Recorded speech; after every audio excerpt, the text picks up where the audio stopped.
Are you ready to move? Are you ready to sing?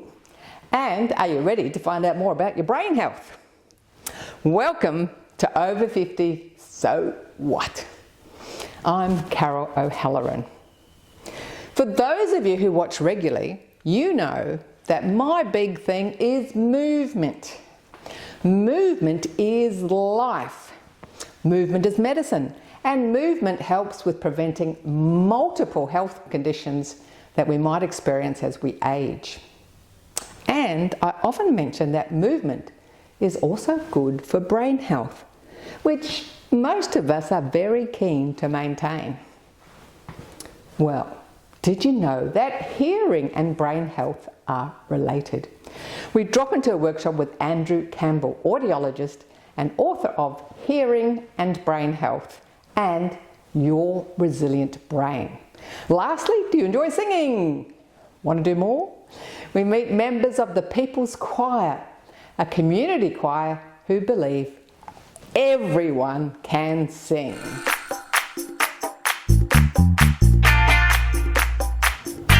When did you last get your hearing checked? And did you know that we hear with our brain rather than our ears? Well, we're here today with Andrew Campbell, author and independent audiologist, and we're going to find out more about the connection between our hearing and brain health. Andrew, this is all fascinating stuff. I read half of your book, so I was getting like, wow, this is really fascinating. What's going on here? Before we get into the brain health side, which is the topic of your two books, Yep. Independent audiologist, can you just explain what an independent audiologist is? Yeah, sure. So independent audiologist is they're clinics that are run and owned by a person like me, someone who's an experienced and trained clinician that owns the hearing practice. The main benefit of being an independent audiologist is that we've got access to all of the solutions that are out there, as opposed to clinics that are not independent, which are typically the large chains of clinics, most of which in Australia are owned by overseas-based hearing aid manufacturers. Primary concern with these clinics, and you can have any hearing device that you like, as long as it's the specific type that they make. And our concern about that is there's not one manufacturer that's got the right solution for the right hearing loss for the right person every single time. And what we're seeing is an increase in the rate of advancement in technology. So what might be the right solution for someone today may not be the right solution in 3 to 6 months' time. And unless you're independent, then you don't have the choice of all of the solutions. In my experience too, independent practices are more likely to engage in best practices.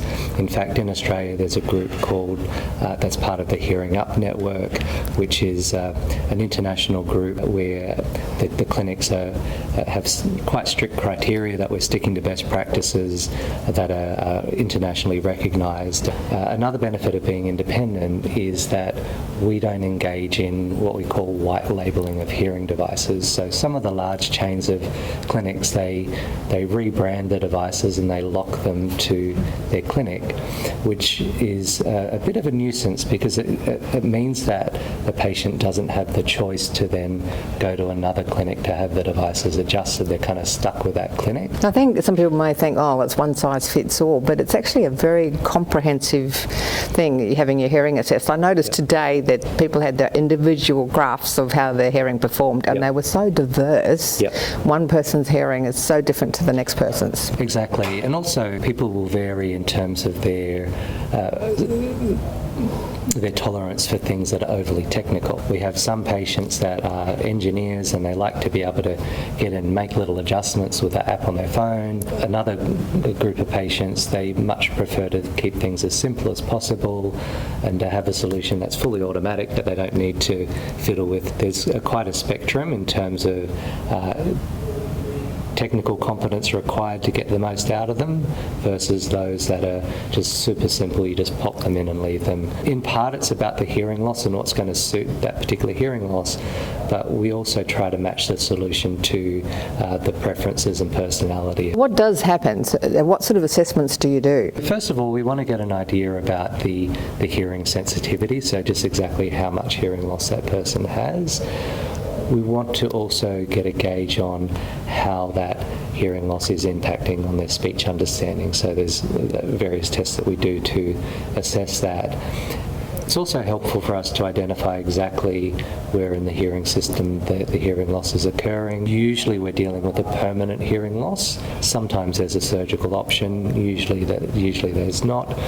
And what we're aiming to do when we're correcting for that hearing loss is to help to overcome that barrier or the hurdle that hearing loss is putting into place to give better access to speech and also to provide more appropriate stimulation to the hearing centres in the brain. So Elizabeth, tell us about how you started on your hearing journey and getting your hearing assessed. My husband Alan, he's a Probarian, and Andrew gave a presentation at Probus, and he was hot to trot because he'd been frustrated by my behaviour in front of the television set. Because every now and then I'd say, "Oh, what did they say?" And I believed that I had perfect hearing, but he coerced me into going, and he made the appointment, and he promised me that he would be tested as well. And he went first. When we were on the way there, I was saying, "This is a waste of time. I can hear perfectly well. Thank you very much." Andrew was lovely. He put us at ease and promised to take Alan first. And of course, he didn't have a problem, or for his age, he didn't have a problem. He probably has a little bit of hearing loss, but not enough to warrant hearing aids. And then I went in to be tested, and so it was quite frightening. Apparently, I'm very deficient in the consonants and female voices. I don't hear terribly well. Anyway, I was fitted with hearing aids and haven't had a problem since. So you've got a very happy hubby now, have you? Well, he still complains that I don't hear properly, but it's probably learned. Shut up, but he does it far more to me than I do. Anyway, it's good. Crowded gatherings, it certainly has made it a lot easier at restaurants and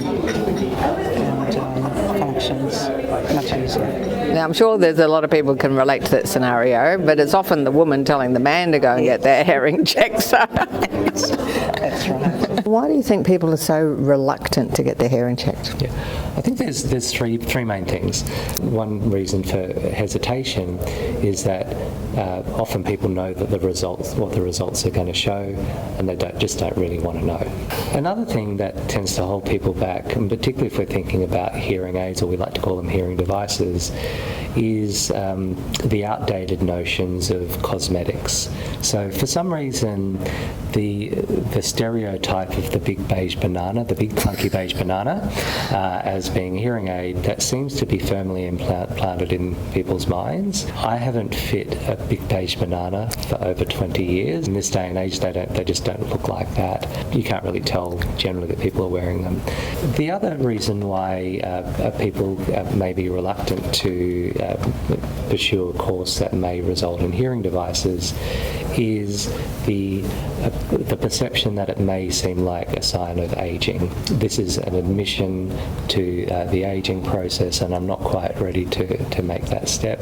What we also know about the outward signs of aging, particularly if people are leaning in for conversation, asking for repetition, and particularly if there's signs of mishearing, potentially some memory issues that may be coming from that hearing loss, in my view, they are, but the signs of untreated hearing loss are more obvious than the signs of treated hearing loss. If someone's observing that in someone else, they're observing they're leaning in, they're observing their constantly answers to be repetition, or what did you say, or whatever, how would you suggest they approach the person that they're observing the behaviour in? It can be helpful to either be passed a copy of my book. I think when people can understand that, hey, this is more than just a nuisance, that when they understand the brain health aspects to it, or get even just a bit of an idea about what's going on there, it can help them make a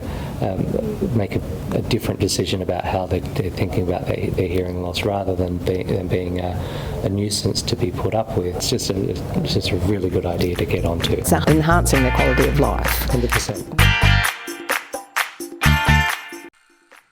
Thanks for watching our TV show. Be sure to hit subscribe and then you'll never miss an episode. Jump on Facebook, join our group, get in on the fun, fitness, wellness and inspiration. I'm Carol, over 50, so what?